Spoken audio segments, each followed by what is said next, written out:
Today I'm going to do a snapshot of the Winsor Newton Series 7 watercolour brush and just tell you a little bit about its history and some of its unique features.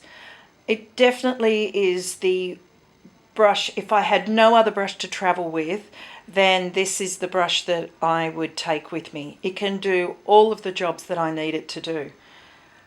So in terms of its background, Queen Victoria gave the royal command in 1866 to Winsor Newton, who held the royal warrant, to produce a brush of the highest possible quality in her favourite size, which was number 7, hence why it's called the Series 7 still today. We still produce Series 7 brushes, and they're made of the finest pure red sable in rust-proof, seamless, cupron nickel ferrules. And the ferrules, I'll just show you our brush here. The ferrule is this part of the brush. So the hair here, which is red sable, and you can see it coming to a point, I've just dipped it in the water. And then it has a black polished handle, and it's printed with gold on it, and it gives the size at the top and it gives the name of it as well.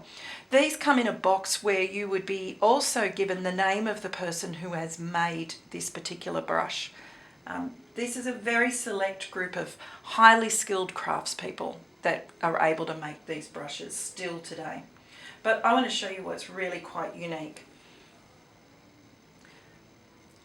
It is the hair and the way that the hairs are placed together that allows you, and I don't know if you can see how fat that brush has become because it's holding an incredible amount of water.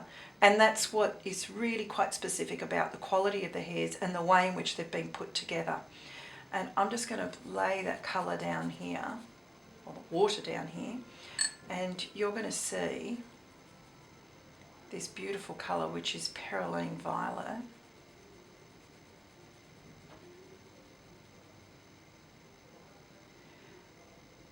What also is unique with the brush is not only can you do these lovely washes that just can bleed out because you've got this incredible control with the water, but you can also, the ability to keep the line going.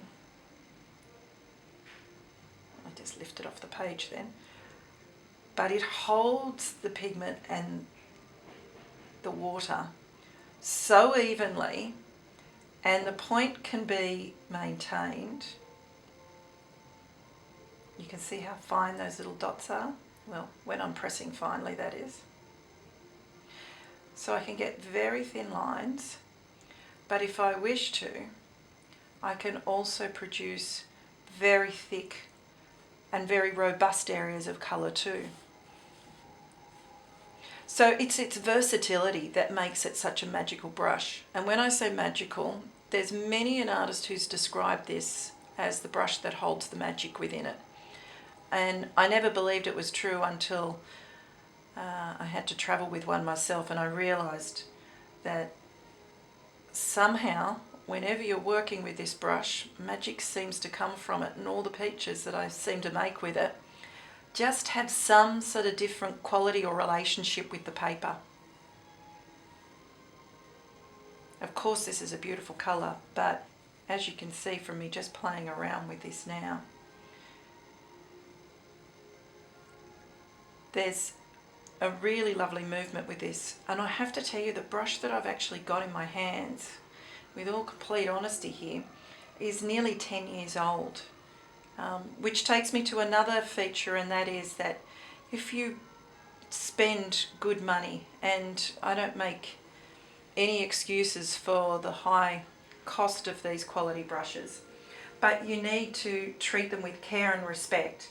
If your work demands the best, then you should appreciate long life and service from this brush by treating it carefully and making sure that you clean it really well.